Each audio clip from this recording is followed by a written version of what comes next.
Welcome to the Dr. Misha podcast, where we try to summarize, famous and classical books in less than 15 minutes. And today's deep dive, Harper Lee's To Kill a Mockingbird. Oh, man. A story I'm sure many of you probably encountered in school, but one that I think holds a surprising amount of depth for adults revisiting it. So imagine the sweltering heat of 1930s Alabama. This is a town where life moves slow, traditions are sacred, and racial tensions, they simmer beneath the surface. We see all of this through the very observant eyes of Scout Finch, our young narrator, and her childhood innocence, I think, makes the story's harsher realities hit even harder. Now, you'll meet Scout's brother, Jem Eileet. And of course, their wise and principled father, Atticus, kind of the moral compass of the story, and Calpurnia, their black cook, who's much more than just an employee. She's really instrumental in shaping the children's worldview. And then, of course, there's the enigmatic Boo Radley. Remember him, that mysterious reclusive figure who becomes an object of fascination and, a little bit of fear for the children. He's a perfect example of how Lee uses seemingly simple elements like a spooky neighbor to symbolize deeper issues like prejudice and isolation. But the heart of the novel is undoubtedly the trial of Tom Robinson. This is where I think the deep dive gets really interesting. Atticus, a well-respected lawyer, takes on the case of Tom, a black man who was wrongly accused of assault. And knowing the deep-seated racism of their community, Atticus is going up against, seemingly insurmountable odds. This trial isn't just about legal proceedings. It becomes a microcosm of Maycomb's, deeply flawed society, revealing the hypocrisy and the ingrained prejudice that really dictate people's lives there. Yeah. Atticus dismantles the prosecution's case, proving Tom's innocence, but the jury, blinded by their prejudice, delivers a guilty verdict. This is just such a gut punch moment, not just for Jem, whose faith in justice is totally shattered, but for us as readers, right? We're forced to confront that gap between what is right and what society accepts.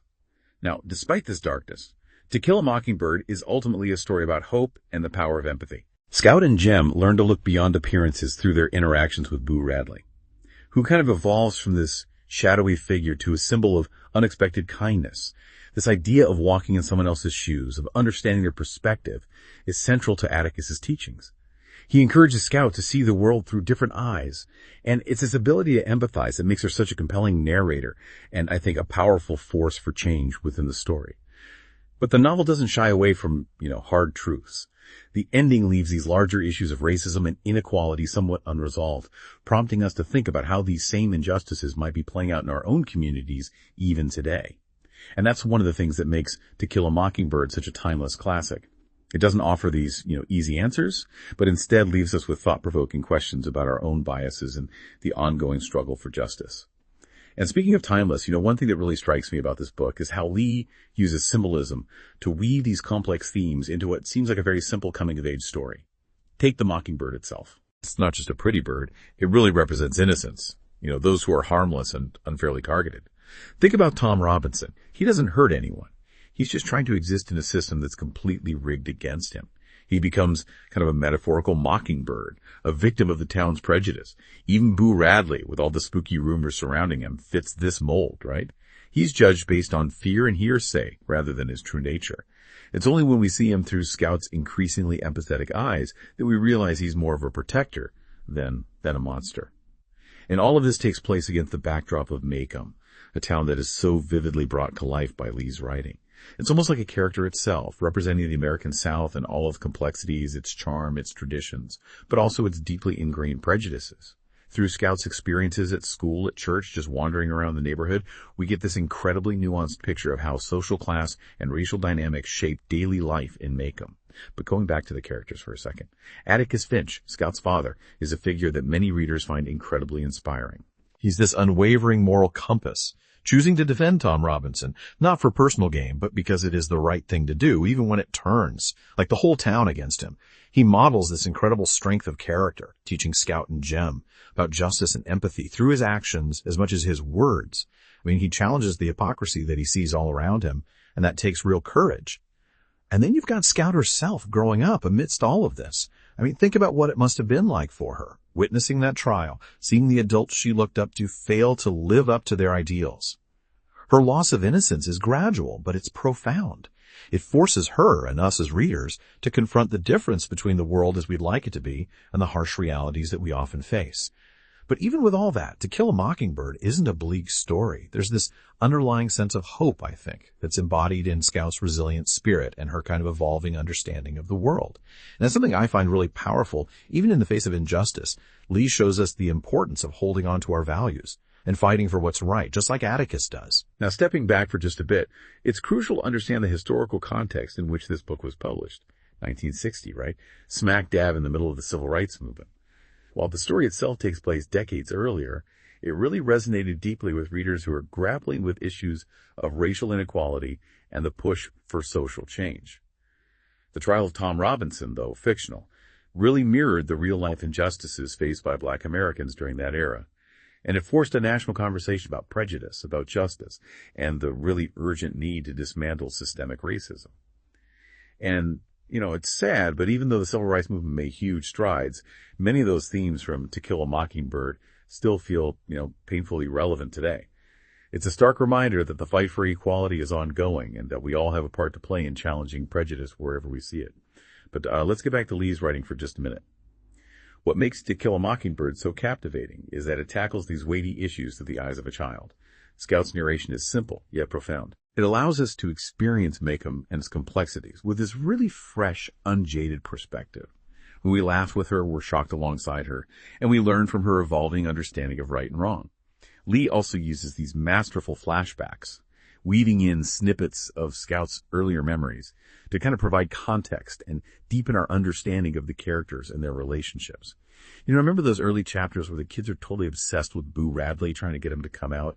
Those seemingly innocent childhood games actually foreshadow some of the novel's darker themes of prejudice and isolation, adding this layer of complexity that you might not pick up on a first read. And the dialogue, it's so sharp, so authentic. Each character has this really distinct voice that reflects their place in Macomb's social hierarchy and their attitudes towards all the events unfolding around them. You can practically hear Atticus's measured tones as he imparts his wisdom to his children, or the gossipy whispers of the ladies at the missionary circle, each conversation revealing just a little bit more about the town's, dynamics. And it's this masterful blend of storytelling techniques, the child narrator, the vivid setting, the perfectly paced plot that makes To Kill a Mockingbird such an enduring read.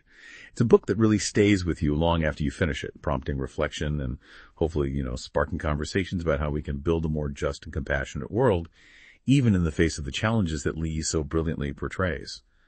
Now let's talk about the novel's reception, because it wasn't all sunshine and roses. While To Kill a Mockingbird was a massive success, winning the Pulitzer Prize and becoming, an instant classic, it also faced criticism, some of it quite valid. Some critics argue that it presents a simplified view of race relations, focusing on Atticus as kind of a white savior figure, while not delving deeply enough into the complexities of the Black experience during that time. Others find issue with the use of racial slurs, even if it was meant to accurately reflect the language of the era. It's really important to acknowledge these criticisms and engage with the book, critically, understanding that it was written within a very specific historical context and reflects the limitations of that time. But despite its flaws, To Kill a Mockingbird remains this really powerful and thought-provoking work. It sparked a national conversation about race and prejudice, and its themes of empathy and justice continue to resonate with readers even today. I think it's a testament to Lee's skill as a writer that this book, even with its imperfections, can still generate such strong emotions and prompt us to really examine our own biases in the world around us. And that, to me, is the mark of truly great literature. It challenges us, it makes us uncomfortable, but it also offers a glimmer of hope, reminding us that even in a flawed world, individuals can make a difference. And that, I think, brings us back to the heart of To Kill a Mockingbird, its enduring legacy. I mean, this book has sold millions and millions of copies, been translated into I don't know how many languages, and it continues to be taught in schools all over the world. It's even been adapted into a classic film that won, 3 Academy Awards, right, with, Gregory Peck delivering an iconic performance as Atticus Finch. But its impact goes way beyond awards and adaptations. To Kill a Mockingbird has really become a cultural touchstone. It's a book that people constantly reference when they're talking about justice, prejudice, the power of empathy, and it continues to, spark debate and discussion, which I think is fantastic. I mean, it means people are still really grappling with its themes and finding new meaning in its pages, even all these years later.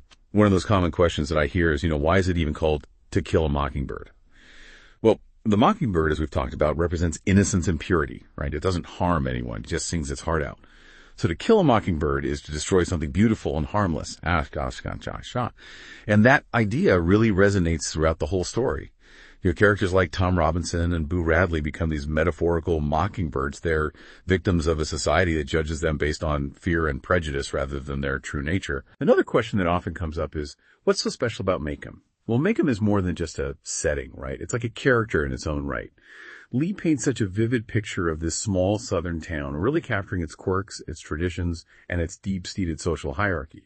And we see how those hierarchies actually impact the lives of the characters, from the poverty of the Cunninghams to the prejudice that Tom Robinson faces, even the isolation of Boo Radley. And finally, people always ask, what's the main message of the book? And while there are a lot of layers to Kill a Mockingbird, I think the most powerful takeaway is the importance of empathy. Atticus constantly encourages Scout to walk in another man's shoes, to see the world through different perspectives.